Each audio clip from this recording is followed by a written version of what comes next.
robots. Like it or loathe it, ChatGPT is part of society. ጉድ በሉ ዛሬ የምትሰሙት ኤአይ በጀርመን ሀገር ስብከት ጀምሯል። የእሁድ አምልኮ በኤአይ አቫታር ተከናወነ። ጉድ ነው እንግዲህ። ሰዎችም አስተያየት ሰጥተውበታል። ስለ ፕሮግራሙ አሪፍነት ሲናገሩ ነበር። አስደንጋጭ ነው። ጀርመን ሀገር የእሁድ አምልኮ ላይ በአርቲፊሻል ኢንተለጀንስ የተመራ የሃይማኖታዊ ስነ-ስርዓት እንደተፈጸመ የሚያሳይ ቪዲዮ ነው። ከሰሞኑ እንግዲህ የዶክተር ወዳጄነን ቪዲዮ ይዤላችሁ መጥቼ ነበረ። ብዙ ተቃውሞ እየተነሳበት ነው። አሁንም በማያገባ አትግባ እያሉት ነው። እኔውን ይማኛ ምን አድርጎ ነው? ዶክተር ወዳጄነን በማያገባ ነገር የምትቀባጥረው ነገር አለ። ተምረ መሀይም አትሁን። ዶክተር ወዳጄነን ልዘግበ ለማይጎፋው እንግዲህ የፍቅር ታሪክ ሲነሳ ሁሌ ይወሳል። በእውቀቱ የጻፈውን እስቲ እናድምጠው። የቤታችን በሩ ከፍተሽው እንደሄድሽ ዛሬም አልተዘጋም። የነበረኝ የለም ለቀማኝ አልሰጋም። የሰው ሚስት ማማለል ሰውን ሚስት ማማለል ኃጢአት ነው። የሰው ባል ማማለል የሰውን ባል ማማለልም ኃጢአት ነው። በሰዎች ዘንድ ደግሞ ይህ ነው። በሰው ዘንድ ደግሞ ቅሌት ነው። ከሚስት ጋር አትጣላ፣ ልጆችን አሰልፋብህ 4-1 መዋጋት ይሆንብሃል። ከሷ ብትስማማ ይሻላል ይላል። ልጆቹን ሁሉ ታስነሳበታለች። 1-4 ይገጥማል። እሱ አንድ ነው። 3 ልጆች አሉ። ሴትየዋ አለች 3-4 1-4 ይገጥማል። አታሸንፋትም። ዛሬ ሰኔና ሰኞ ገጥሟል። ትናንትና መነሻ ታሪኩን ሰምተናል። ዛሬ ደግሞ አንዴም ወደው ሰው የሚያወራውን እንስማ። የኢትዮጵያ ሰኔ 1ና ሰኞ ዘንድሮ ገጥሟል። ሰኔና ሰኞ የሚባለው ነገር እንዴት ነው ብዬ ትንሽ ወደ ኋላ ለመፈተሽ ሞከርኩ።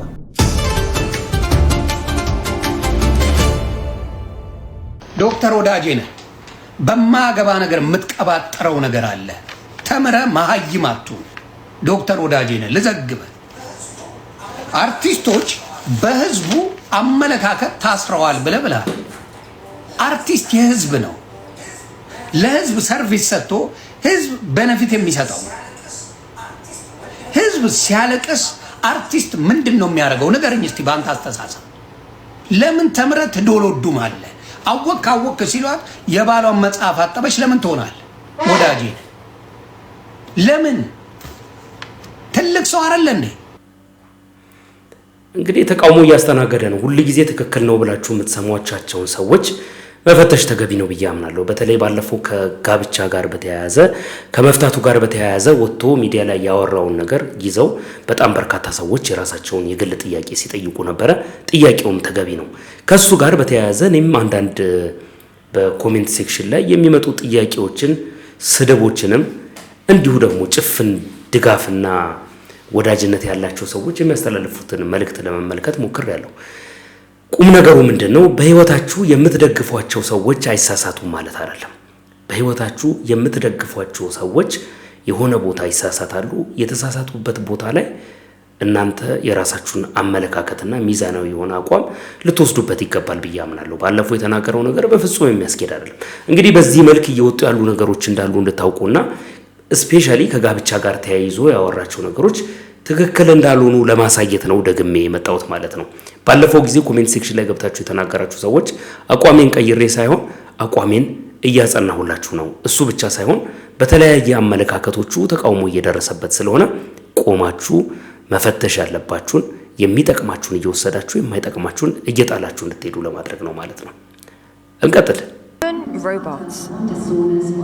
Like it or loathe it, ChatGPT is part of society and now part of the congregation. As Germany's churches experience a drop in numbers of pastors, this church in the Bavarian town of Fürth has the answer by using artificial intelligence. ይህ በጣም የሚገርም ነው። እንግዲህ በጀርመን ሀገር የእሁድ አምልኮ ላይ በአርቲፊሻል ኢንተለጀንስ የተመራ የሃይማኖታዊ ስነ-ስርዓት እንደተፈጸመ የሚያሳይ ቪዲዮ ነው። ከፕሮግራሙ በኋላም ወጥተው የተናገሩ ሰዎች አሉ። የፕሮግራሙን ድባብ፣ የፕሮግራሙን ሁኔታ አሪፍነቱንም የሚመሰክሩ ሰዎች አሉ።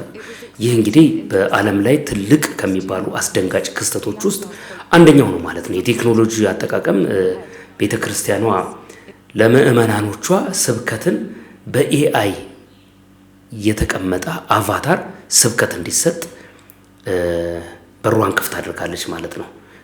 ይሄ የሰው ቅርጽ ያለው የዲጂታል አቫታር ይሁን እንጂ ሰው እንዳልሆነ ይታወቃል። ዛሬ በኤአይ ቴክኖሎጂ የተመረቱ ያሉ በርካታ ቪዲዮዎች ሰው አይደሉም፣ ሰው ሊሆኑም አይችሉም። ግን ደግሞ እንደ ሰው የሚያወሩ እንደ ሰው የሚንቀሳቀሱ በሰዎች የሚሰሩ ለተፈለገው ዓላማ የምናውላቸው ነገሮች ናቸው። እነዚህን ወስዶ የቸርች አቫታር አድርጎ ስብከት እንዲሰጥ ማድረግና ያንን ስብከት ከእግዚአብሔር ቃል የመጣውን ቃል አስተላልፏል ብሎ ተቀብሎ መውጣትን የመሰለ እጅግ አስደንጋጭ ነገር የለም ማለት ነው። በዚህ ዘመን እንግዲህ አንድ ከባድ ቻሌንጅ ይገጥመናል ብለን ከምናስባቸው ነገሮች ውስጥ አንዱ ቴክኖሎጂ ወደ ሃይማኖት ጉዳይ ውስጥ ሲገባ ነው ማለት ነው። ሙሉ በሙሉ እሱ ሁሉንም ነገር የመቆጣጠር ፍላጎት ስላለው እነሱም ያንን ነገር ማድረግ ስለሚፈልጉ ከዛ ጋር በተያያዘ ወደፊት የሚመጣው ነገር ምን ሊሆን ይችላል የሚለው ነገር እጅግ በጣም አስጊ ነው። ምዕመናኖችም ደግሞ ምላሽ ሰጥተዋል ማለት አገልግሎቱን የተከታተሉ አንዳንድ ምዕመናን ቴክኖሎጂው በጥሩ ሁኔታ እንደተሰራ በመገረም አዎንታዊ ምላሽ እየሰጡ ነበር። ግን ከነዛ ውስጥ በስብከቱ ውስጥ የሰው ልጅ ስሜት የሌለበትና የደረቀ እንደሆነ የተናገሩ አሉ። በጣም የሚገርም ነው። አቫታሩም ደግሞ ሲናገር በጣም ይፈጥን ነበረ። ያን ነገር ብዙም አንደርስታንድ ለማድረግ አስቸጋሪ ሆኖብናል የሚሉ ግን ደግሞ ገብተው የተካፈሉ በርካታ ሰዎች አሉ። እናንተ ምን ትላላችሁ? ነገ ይህ የሰማችሁት ነገር ወደኛ ሀገር አለመምጣቱን እርግጠኛ አይደላችሁም። ምናልባትም ዛሬ በኤአይ የተሰሩ መዝሙሮችን እንደምትሰሟቸው ሁሉ በኤአይ የተሰሩ ስብከቶችንም ደግሞ የምትሰሙበት ጊዜ ሩቅ አይደለም ማለት ነው። ስለዚህ ከሰው ጋራ ኢንተራክት የሚያደርግ የሰው ልጅ የሚሰጠውን ሰርቪስ የሰው ልጅ የሚያደርጋቸውን እንቅስቃሴዎች ሙሉ በሙሉ ሊቀበለው እየተንቀሳቀሰ ያለበት ጊዜ ላይ ነው። ዛሬ በጣም በርካታ በቸርች ውስጥ ስብከት የሚሰጡ ሰዎች፣ መዝሙርን የሚዘምሩ ሰዎች፣ የተለያየ መንፈሳዊ ስራን የሚሰሩ ሰዎች በአቫታሮች ሊተኩ እንደሚችሉ በማሰብ ግንኙነታቸውን ከሚያመልኩት ጋራ ማጥበቅ እንዳለባቸው የሚያሳይ አይነተኛ ከባድ አደጋ ነው ማለት ነው። በጣም የሚገርም ነው። በዚህ ላይ እናንተ ያላችሁ አስተያየት ምንድን ነው? እስቲ ከዚህ ጋር በቴክኖሎጂው መስክ እየመጡ ያሉ አንዳንድ አስፈሪ ነገሮች ሰምታችሁ ሊሆን ይችላል። እንደዚህኛው ግን ያስደነገጣችኋል ወይ? በጣም ከባድ የሆነ ድንጋጤን የፈጠረ ነገር ነው። ያላችሁን ሐሳብና አስተያየት በሐሳብ መስጫ ሳጥን ውስጥ አስቀምጡልኝ። የቤታችን በሩ ከፍተሽው እንደሄድሽ ዛሬም አልተዘጋም። የነበረኝ የለም ለቀማኝ አልሰጋም። እምቢ ካልሽ እምቢ ነው ጽኑ ነው ያንቺ ቃል። እንደማትመለሽ አእምሮዬ ያውቃል። ግን አልፈርድበትም ልቤ ቢያመነታ። ምኞት በሞላው ቤት እውቀት የለው ቦታ። ተስፋ አይቆርጥም ደግሞ ልቤ ህልሙን ያምናል። ይለኛል ደጋግሞ ትመለስ ይሆናል ትመለስ ይሆናል ትመለስ ይሆናል። እኔም በምላሹ ልቤን ፊት ሳልሰጠው እንዲህ እለዋለሁ ተስፋ ላስቆርጠው። ጠጠር ላይ ቀቀል አልማዝ ላይ ከለስ በደመና ራስጌ ጎጆ ላይ ቀለስ። እኔም አልሻሻል እሷም አትመለስ። ሰማይ ሰም ይመስል ቢንጠባጠብ ቀልጦ የረር ፈልሶ ቢሸሽ ቢነቀል እንጦጦ። ባህሮች ቢከስሙ ምድር ብትናወጥ እሷም አትመለስ እኔም አልለወጥ። በዙሪያዬ ያለው ጸጋ ብዙ ነበር ግና ክንፍ አብቅሎ ፍቅርሽ ጥሎይ ቢበር። ከኔ ጋር የቀረው የተቆለፈ ልብ የተከፈተ በር። ድንቅ ነው። በእውቀቱ በእውነት ይሰራል። ከዚህ በፊት አንዳንድ የመድረክ ላይ ወጎቹን ላመጣላችሁ ሞክሬያለሁ። በጣም የሚያዝናኑ ናቸው። ብዙ ሰዎች ጥሩ ነገር እንደሚያገኙበት አስባለሁ። ዛሬም ያው በመሀል ዝም ብሎ ዘና እንድትሉ ነው ያመጣውላችሁ። ይህ የጎፋው ሰውዬ እንግዲህ በፍቅር ታሪኩ ብዙ ሰዎች የሚያወሩለት ነው። ስለሱ ለማውራት ሳይሆን የግጥሙ አወራረድ፣ አጻጻፉ፣ ዘይቤው፣ አማርኛ አጠቃቀሙ ምናምን በጣም በቃ የጨረሰ ነው ማለት ነው። እንዲሁ በመሀል ዘና እንድትሉ ነው። እስቲ ይህንን ቪዲዮ እንስማና እንመለስ። ሰውን ሚስት ማማለል ኃጢአት ነው። የሰውን ባል ማማለልም ኃጢአት ነው። ሁለተኛ በሰው ዘንድ ደግሞ ቅሌት ነው። ሶስተኛ ደግሞ ውስጣዊ ሰላማችንን ይነሳናል። ሰው አያቅልሽም ግን አንቺ በበሽታ ተመንመነሽ ልታልቂ ነው። ሁሌ ቤታችሁ እሱ እንዲመጣ ትመኛለሽ። በባልሽ ውስጥ የባልሽን ጓደኛ ትመኛለሽ። ስሜት ይጠፋብሻል፣ ምታወሪው ይጠፋብሻል፣ ምታረጊው ይጠፋብሻል። እውነት እንዳይመስልሽ ትዳር ቆራጥነት ነው። ከነ ችግሩ ነው የሚጣፍጠው። ትዳር ደግሞ ትህትና ባይኖረው ሁልጊዜ ይሄን በትክክል ወቂ። ስርዓት የሚባል ነገር አለ፣ ዲሲፕሊን የሚባል ነገር አለ። ሰው ከመሬት ተነስቶ አይደለም ሚስት የሚሆነው። ከነ ችግርሽ ባልሽን ችለሽ መኖር ከቻልሽ እውነተኛ ሚስት ነሽ እንጂ ያኛው ምንሽ ስለሆነ ነው በትህትናውን የወደድሽለት። ባዳነሻ ሚስቱ አይደለሽም፣ ጓደኛው አይደለሽም፣ የጓደኛው ሚስት ነሽ። ጓደኛውን ስለሚወድ አንቺን በትህትና ተናገረ። ነገር ግን ያንቺ ስሜት ዘለለ። መዝለል ኦኬ ተፈጥሮ ሊሆን ይችላል፣ ግን አያዋጣሽ። ተሳስታችሁ እንዲህ አይነት ሐሳብ ያላችሁ እህቶች ወይም ወንድሞች ትዳራችሁን ከፈታችሁ ለዘላለም ቻው። በቃ በገዛ እጃችሁ ራሳችሁን እንዳጠፋችሁ ቁጠሩ። ከዛ በኋላስ በፈጣሪ ዘንድም ክብር የላችሁም፣ በሰው ዘንድም የላችሁም፣ በማህበረሰብ ዘንድም የላችሁም። ስለዚህ ትህትናው የውሸት ነው እህቴ። ስለዚህ ከዚህ ትምህርት ሁላችንም ሞራል ኦፍ ደ ስቶሪ ምንድን ነው? የማንፈልጋቸው የኛ ያልሆኑ ሰዎች ሊያማልሉን ይችላሉ። ግን እነዛ ከሚያማልሉን ሰዎች ይልቅ የሚያቃጥሉን የራሳችን ሰዎች ይሻሉናል። አንደኛ ሐላላችን ናቸው፣ ሁለተኛ ትዳራችን ናቸው፣ ሶስተኛ ህይወታችን ናቸው። የፈጣሪን በረከት የምንቋደስበት አንዱ ትዳር ነው። ስለዚህ እንዳትሸወጂ እህቴ። የባሌ ጓደኛ ትህትናው ፍቅር አስያዘኝ፣ አትሸወጂ። የውሸት የአርቲፊሻል ስለሆነ ቆም ብለሽ ራስሽን ይይ። ውድ ቤተሰቦች ይህ ትምህርት ለሁላችሁም ይሁን። በማይመለከታችሁ ቦታ ላይ ጊዜያችሁን የምታሳልፉ፣ በማይመለከታችሁ ውስጥ ያለ ቦታችሁ ራሳችሁን ካስቀመጣችሁ በቢዝነስ ኪሳራ ነው፣ በትዳር ደግሞ የእድሜ ልክ ጸጸት ነው። ስለዚህ ከባልሽ የሚበልጥ የባልሽ ጓደኛ ምድር ላይ የለም። እርፍ በቃ። እሱ ባል ነው፣ እሱ ጓደኛ ነው። ቢሆን ኖሮ እሱ ባገባሽ ነበራ። ስለዚህ አይሆንም።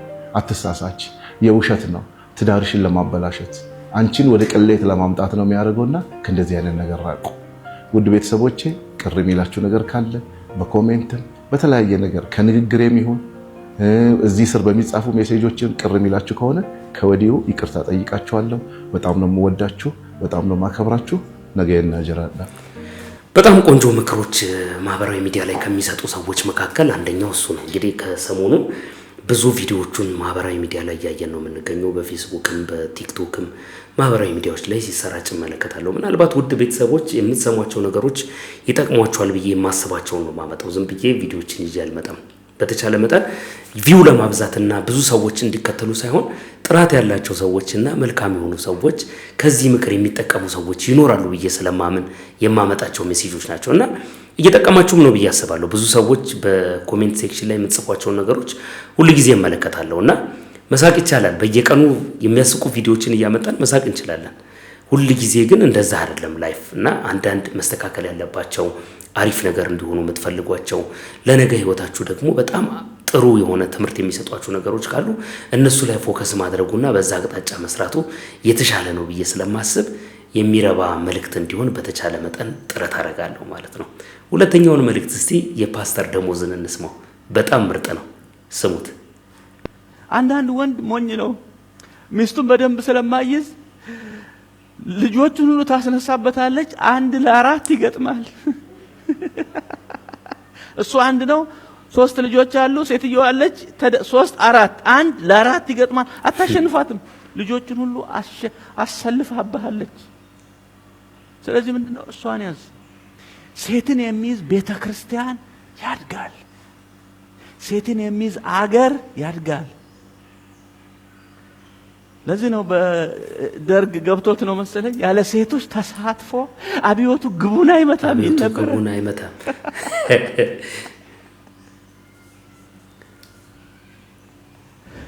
ሴትን የሚይዝ መንግስት ያድጋል። ለምን? ሴት ሁሉ ነገር አላት። በቃ የጦርነቱን መውጫና መግቢያ ታውቃለች። ሴት ሁሉ ጊዜ ለባሏ እንደዚህ ትላለች፣ በዚህ ብትሄድ ታሸንፋለህ፣ በዚህ ብትሄድ ጦርነቱን ትሸንፋለህ ብላ እንትን ኮምፓስ ታሳያለች ይባላል። ሴት አስቀድማ ታውቃለች። በዚህ ከሄድክ ጦርነቱን ታሸንፋለህ፣ በዚህ ከሄድክ ትሸነፋለህ ብላ ስምሪት ትሰጣለች። ግን አትዋጋም። አዋጊ ናት ከኋላ ሆና። ለዚህ ነው እንትን ምላስ በተናገረ ጥርስ ይረግፋል ይባላል። ታውቃለህ? ምላስ ብሎ ከዛ በቦክስ እሷ ጋቢና ውስጥ ትገባለች። ምላስ አትገኝም። እሷ ውስጥ 32 ጥርስ ጋቢና ውስጥ ትገባለች። ከዛ በቦክስ በጥርስ ነው የሚረግፈው። ማን በተናገረ? ምላስ። እሷ አትገኝም። ኢትስ ዘ ሴም። ሚስት ወደ ኋላ ነች፣ አንተ ነው የምትጋፈጠው። እስቲ ተመልከት፣ በየትም ቦታ ቢሆን። ለዚህ ነው ማቲው ሄነሪ የሚባሉ ሰው ምን ብለዋል? እግዚአብሔር ሔዋንን ሲፈጥራት ከአዳም ከእግሩ ስር አልወሰደም። ለምን? እንዲረግጣት አልፈለገም። ከጭንቅላቱ ላይም አልወሰደም። ለምን? ጭንቅላቱ ላይ እንድትወጣበትም አልፈለገም። ከጎኑ ከልቡ ስር የወሰደው በክርኖ እንዲደግፋት በልቡ እንዲወዳት ነው ብለው ተናገሩ። ይገርም ኤክስፕላኔሽን እኮ ነው እውነት። ስለዚህ ሴትን መያዝ ጥሩ ነው። አንዳንድ ቤተክርስቲያን ሴት መስበክ የለባትም፣ ሴት እንዲህ ማለት የለባትም ሴት የሚል እሰማለሁ። እኔ 11 ዓመት በላይ ነው ቴዎሎጂ የተማርኩት ስነ መለኮት። የትም ቦታ ሳጠና እግዚአብሔር ለሁሉም ስጦታ ሰጥቷል። ሴት ስጦታ ካላት እግዚአብሔር ከሰጣት ማገልገል አለባት ጌታዋን። ምን ነው ወንድ ሁሉ ተኝቶ ካሁን እኛንም አንቀው ወሰዱን እያሉ አይደለም እንዴ? እነ ማርያም እነ ሰሎሜ ወደ መቃብሩ ሽቶ ሊቀቡ ሄዱት። የመጀመሪያውን ትንሣኤ ያወጀችው እኮ ሴት ናት። ወንዴት አለ? ድምጥ ማጡ ጠፍቶ ቤት ዘግቶ ተቀምጦ እነ ጴጥሮስ ምናምን ያዙ ሊቀቁ ሲል ከርሞ በር ዘግቶ በቃ ጌታችን ወስደውታል፣ ቀጥሎ ወረፋኛ ነው ብለው ዋይ ሲሉ ሴቶች ናቸው ሄደው ሙታናቸውን አገኙ ይላል። ሙታን ሴቶች እነሆ ሙታናቸውን በህይወት ተለውጦ አገኙ። ከዛስ ከፈኑ ባዶ ነው ተበሉ መልአክ ነገራቸው። ከዛ ጌታ ነው አገኛት ማርያም ማለት እንደውም እሷ ጌታዬን ወስደውታል፣ አንተ ወስደው እንደሆነ እባክህ ስጠኝ ጌታዬን አለች። አልፈራችም። አረ ይጠቁምብኛል ይሄ ያስገድ አላለችም። የፈለገውን ያርግ ጌታዬን ወደዋለሁ። ስንት አጋንንት ያስወጣልኝ፣ ስንት ጂኒ የሰፈረብኝ ነበር፣ ነፃ ያወጣኝ እሱ ነው። አንተ ወስደው እንደው ጌታዬን ስጠኝ ወደ ቤት ልውሰደው አይነት ስትል ማርያም አላት። ለካ ጌታ ነበር። ረቡኒ አለች። እንዳትነኪኝ ሂጂና ለወንድሞችሽ ንገሪያቸው እነሆ በገሊላ ጠብቃችኋለሁ ብዬ እንዳልኳችሁ ተነስቷል በያቸው ብሎ ከዛ መጡ። ጴጥሮስ ተነስቷል ሲሉ የሴት ነገር አድርገውት ይላል። በጣም የሴት ነገር አድርገውት ጴጥሮስ በእነሱ ቃል ከማመን ይልቅ በማየት ነው ማመው እንጂ ሴትን በጆሮዬ ሰምቼ አላምንም ብሎ ወደ መቃብሩ እየሮጠ ሄደ። እና በኋላ ያው እውነት ሆነ። ስለዚህ ስጦታ ካላቸው ማገልገል አለባቸው የሚለው ለመናገር ፈልጌ እና አብረን ተባብረን የምንሰራበት መስሪያ ቤት ነው። መስቀሌ ሆናብኛለች አትበል። ሚስቴ መስቀሌ ናት የሚሉ ገጥሞኛል እኔ እና እኔ ብላል ጥሩ ነው መስቀልህ ከሆነች ታዲያ መስቀልህን ተሸከም አይደል ቢለው መጽሐፍ ኩዛ ተሸከማታ በቃ እላለሁ። ተሸከማት መስቀልን ተሸከሙ ነው የተባለው። ግን መስቀልህ አይደለችም፣ መስቀያህ ነች። ሐዘንህን የምትሰቅልባት፣ ችግርን የምትሰቅልባት፣ ደስታህን ሐዘንህን ሁሉ የምትሰቅልባት መስቀያህ ነች እንጂ መስቀልህ አይደለችም። ባሌ ቀንበር የሆነብኝ እንዳላገለግል ቀንበር አይደለም እንጂ ይልቅ ቀንበሩን አብሮ የሚስብ ነው፣ ካንቺ ጋር አብሮ የተጠመደ ነው። ስለዚህም ተባብረን አንዳችን ሌላችን እየሰራን የምንኖርበት ነው፣ መስሪያ ቤት ነው። እንግዲህ ፓስተር ደሞዝም አንደኛው በዚህ በጋብቻ አቅጣጫ ከሚያስተምሩ ሰዎች ምርጡ የምወደው እኔ በግሌ የምከታተለው ብዙ ጊዜ ቪዲዮቹን የማይለት ሰው ነው። ጠቅሞኛል፣ ለብዙ ሰዎች ይጠቅማል ብዬ ስለማስብ የሚጠቅሙ ነገሮችን ደግሞ ይዤላችሁ እመጣለሁ። በዚህ አቅጣጫ እናንተም እንደወደዳችሁት እንደተጠቀማችሁበትና ጥሩ ነገር እንዳገኛችሁበት ተስፋ አደርጋለሁ። ሰኔና ሰኞ እንግዲህ ዛሬ ገጥሟል። ዛሬ ዕለተ ሰኞ ነው። ዛሬ ሰኞ ነው፣ ሰኔ ነው፣ ሰኔ 1 ነው። ምን ተከስቷል? ምንም የተከሰተ ነገር የለም። ግን ሰኔና ሰኞ የሚባለው ለምንድን ነው? ትናንትና አንድ ቪዲዮ ይዤላችሁ መጥቼ ነበረ ከሱ ጋር በተያያዘ። ይህንን እስቲ በጣም አንድ የምወደው ሰው አለ እና እሱን እንድትሰሙ ፈልጋለሁ። በዚህ አቅጣጫ የሚያወራው ነገር ደስ ስላለኝ እንድትሰሙት ይዤላችሁ መጥቻለሁ። እንስማው። ሰኔና ሰኞ ሲገጥም ጥሩ አይደለም የሚለውን አባባል በተለምዶ ይነገራል። ለምን ለሚለው ምላሽ ግን አላገኘሁም። ሰኔና ሰኞ ገጠመ ለመጥፎ አባባል ብቻ ነው የሚባለው። አንዳንዴ ሰኔና ሰኞ ገጥሞ ነገሩ ተሳክቶ እየተባለም ይነገራል። የኢትዮጵያ ሰኔ 1ና ሰኞ ዘንድሮ ገጥሟል። ሰኔና ሰኞ የሚባለው ነገር እንዴት ነው ብዬ ትንሽ ወደ ኋላ ለመፈተሽ ሞከርኩ። ውጤቱ የሚገርም ሆኖ አግኝቼዋለሁ። ከአጋጣሚዎቹ ለመረዳት የቻልኩት ግን ወደ ኋላ ታሪካችን ስንመለከት ሰኔ ሰኞ የገጠሙባቸው ዓመቶች አንዳንዶቹ ፈተና የመጣባቸው ቢሆኑም ሌሎቹ ደግሞ መልካም ጊዜዎች ነበሩ። የሰኔና ሰኞ መግጠም ለምን ብዙ ይወራል ብዬ አንድ ወዳጄ ጋር ደውዬ ስጠይቅ ያለኝ ነገሩ አፈታሪክ ነው። ግን አንድ ጊዜ አንድ ሰው ሲያወራ የሰማሁትና የማስታውሰው ጉዳይ በኢትዮጵያ መኪና እንደ እንግሊዞች በግራ መስመር ብቻ ይነዳ ነበር። በኋላ በአሜሪካኖቹ አነዳድ በቀኝ በኩል እንዲሆን ተብሎ ሲታወጅ ዓመቱ ሰኔ አንድና ሰኞ የገጠመበት ነበር። በጊዜው አዋጁን እየረሳ የተጋጨ ብዙ ሰው ነበር። በዚህ ሳቢያ ሰኔ ሰኞ ይባላል፣ በዚህ ሳቢያ ሰኔ ሰኞ ይባላል ሲሉ ሰምቻለሁ አለኝ። ለማንኛውም የሰኔና ሰኞ ገጠመኝ የሚገርም ነው። በተወሰነ መንገድ እንመልከተው። የአድዋ ዘመቻ በ1888 ዓ.ም ሲደረግ ሰኔና ሰኞ ገጥሞ ነበር። ይህ ዘመቻ ብዙ ፈተና ቢኖርበትም ድሉ ግን እስካሁን ለጥቁር ሕዝቦች በሙሉ እንዳንጸባረቀ ነው። ሰኔና ሰኞ የገጠሙበት 1906 ዓ.ም ዳግማዊ ምኒልክ ያረፉበትና ልጅ ኢያሱ ወደ ንግስና የመጡበት ነበር። ይህ ዓመት እንደ አውሮፓውያን አቆጣጠር 1914 ሲሆን የመጀመሪያው ዓለም ጦርነት የተጀመረበት ዓመትም ነው። ሰኔ እና ሰኞ የገጠሙበት ጥቅምት 23 1923 ዓ.ም አፄ ኃይለ ሥላሴ ከራስ ተፈሪነት ወደ ንጉሥ ነገሥት ኢትዮጵያ ተብለው በአዲስ አበባ ደብረገነት ቅዱስ ጊዮርጊስ ቤተክርስቲያን ሥርዓተ ንግሥ የፈጸሙበት ዓመት ነው። በ1928 ዓ.ም ወይም እንደ አውሮፓውያን አቆጣጠር በ1935 ዓ.ም በኢትዮጵያም በፈረንጆችም እንዲሁ ሰኔና ሰኞ በኢትዮጵያ ገጥሞ ነበር። በዛን ዓመት ዓለምም ሆነ ኢትዮጵያ የገጠማቸው አሳዛኝ ጉዳይ ነበር። በኢትዮጵያ የፋሺስት ጣሊያን ኢትዮጵያን የወረረበት ዓመት ነበር። በዓለም ላይም ጀርመን የአንደኛውን ዓለም ጦርነት ማብቂያ ላይ የፈረመችውና ጀርመን ራሷን እንድታስታጥቅ የሚለው የቨርሳይለስ ትሪቲ የሚባለውን ያፈረሰችበት ዓመት ነበር። ይህንን ውል በማፍረስም ሂትለር ጀርመንን መልሶ በማስታጠቅ የሁለተኛው ዓለም ጦርነት በዓለም ላይ ለማወጅ በሩን የከፈተለት ቁልፍ ተግባር ሆነ። በ1973 ዓ.ም ደርግ ከወታደራዊ ስሙ ወደ ድርጅት ማለትም በ1972 ዓ.ም ወታደሮቹን በሙሉ በኢትዮጵያ ሰራተኞች ፓርቲ አደራጅ ኮሚሽን ወይም ኢሰፓኮ ብሎ በ1972 ዓ.ም መስርቶ ራሱን ያደላደለበት ጊዜ ነበር። በተመሳሳይ ኢህአዴግ ወይም ህወሓት በ1984 ዓ.ም ራሱን ከሽምቅ ተዋጊነት ባንዴ የሽግግር መንግስት በሚል ራሱን ወደ ስልጣን ያመጣበት ዓመት ነበር።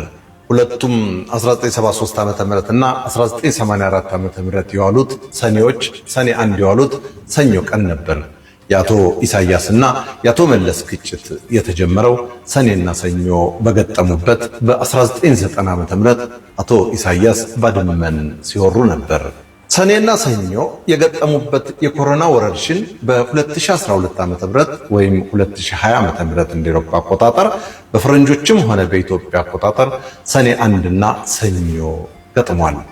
መላው ዓለም በኮሮና ወረርሽኝ የታመሰችበት ዓመትም ነው። ከዚህ በተጨማሪ የሚከተሉት ዓመታት ሰኔና ሰኞ የገጠሙባቸው ናቸው።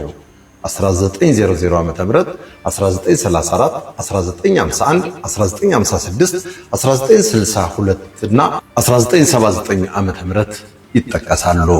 ለማጠቃለል በዓለማችን እንዲህ አይነት አጋጣሚዎች ይከሰታሉ።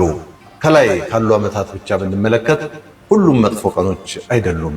መጥፎ የምናደርጋቸው እኛና የኛ አካሄድ ነው።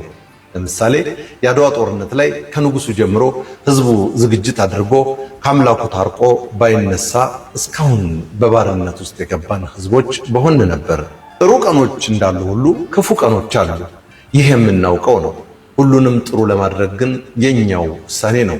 ይኸውም መስራት የሚገባንን በመስራት ስንሰራ ደግሞ በትዕቢት ሳይሆን እግዚአብሔር ክፉን ቀኖች እርሱ ባወቀ እንዲያሳልፍ በመጸለይ ነው። አድዋ ለዚህ አስተማሪ ነው። ጦርነት መጣ ብለው አባቶቻችን በመተከዝ ጊዜያቸውን አላጠፉም። እግዚአብሔር እንዳደረገ አድርገው ብለውም የጣሊያንን ወረራ ተቀምጠው አልተመለከቱም። የራሳቸውን ድርሻ ለመወጣት ተነሱ። እግዚአብሔር ደግሞ የእርሱን ሥራ እንዲሰራ ታቦተ ሕጉን ይዘው ቄሱ ከመቅደስ ሸሁ ከመስጊድ ተጠራርተው ከሰራዊቱ ጋር ዘምተው ለሞቱትም ሆነ በሕይወት ላሉት አብረው ጸለዩ። ስለሆነም የቀን መጥፎ የለውም፣ ቀኑን መጥፎም በጎም የምናደርገው እኛው ነን። ይኸውም በሁለት ነገሮች ነው። አንድ የሚመጣውን ፈተና ለመጋፈጥ በህብረት ባለመስራትና ሁለት ደግሞ ወደ እግዚአብሔር ባለመጸለይ ነው። መልካም ሰኔና ሰኞ። ጌታቸው በቀለ እንዳዘጋጀው፣ በለጠ ሸቴ ዘሀገረ ኢትዮጵያ እንዳቀረበው። እንግዲህ ታሪኩ እንደዚህ ነው ማለት ነው። ብዙ ጊዜ ሰኔና ሰኞ ሲገጥም ብዙ ነገሮች ትክክል አይሆኑም ተብሎ ይታሰባል። ትናንትና ይህንን ቪዲዮ ሀሳቡን አንስተን ተነጋግረንበታል። ዛሬ እንግዲህ በድጋሚ እንድትሰሙ የፈለግኩት አንደኛ ሪፈር ካደረገ ሰው መስማት የታሪኩን ትክክለኝነት እንድትረዱት ያደርጋል። ሁለተኛ ደግሞ ሰኔና ሰኞ ገጥሟል ማለት ነው። እናንተ በግላችሁ የምታውቋቸው ምን ታሪኮች አሉ? ሰኔና ሰኞ የመልካም እድል የገጠማቸው ሰዎችም እንዳሉ ይነገራል። በህይወታችሁ ውስጥ እናንተ የገጠማችሁ የምታውቁት ታሪክ ካለ በኮሜንት ሴክሽን ላይ እንድታጋሩኝ እፈልጋለሁ። እንግዲህ ውድ ተመልካቾቼ ለሰዓቱ ያስኩላችሁ ቪዲዮ ይህንን ይመስል ነበረ። በዛሬው ቪዲዮ ላይ ያላችሁን ሀሳብና አስተያየት እንድታጋሩኝ ይፈልጋሉ። በምሽቱ ሴሽን ላይ በዋነኝነት የመጣሁበት ምክንያት ሁለተኛውን ቻናሌን ወይም ደግሞ በዚህ በዩቲዩብ ስክሪን ሪከርድ ለማድረግ ሞክራለሁ። እዛ ላይ የሚገኙትን ሁለት ቻናሎች እየገባችሁ ሰብስክራይብ እንድታደርጉ እንድታበረታቱኝ፣ የሚሰሩትን ነገሮች እንድትመለከቱና ለሌሎችም እንድታጋሩልኝ ስለምፈልግ ነው። ቤተሰብ አይደላችሁ ትእዛዝም ጭምር ነው ማለት ነው። እጅግ በጣም ከልብ ያመሰግናለሁ። እዛኛው ቻናል ላይ ሄደው ተመልክተው እዚህ መጥተው ኮሜንት ሴክሽን ላይ የሚጽፉ ሰዎችን እያየዋቸው ነው። ሁለቱ የሚሰራው ቻናሉ የተለያየ ነገር ነው የሚሰራው። እዛ ቻናል ላይ ሲኒማቲክ የሆኑ ቪዲዮዎች እየተሰሩ እየተለቀቁ ነው። እነሱን እያያችሁ አስተያየታችሁን እንድትለግሱኝ፣ እዛውም ኮሜንት ብታደርጉ ኢንጌጅመንታችን ይጨምራል ማለት ነው። ግን ስክሪን ሪከርድ አደርግላችኋለሁ፣ እየገባችሁ ሰብስክራይብ አድርጉ ማለት ነው። ከልብ ወዳችኋለሁ። ለዛሬ ያስኩላችሁ ቪዲዮ ይሄንን ይመስል ነበረ። በሌላ ቪዲዮ ተመልሼ እመጣለሁ። እስከዛው ድረስ ግን መልካም ጊዜ፣ መልካም ቆይታ ይሆንላችሁ።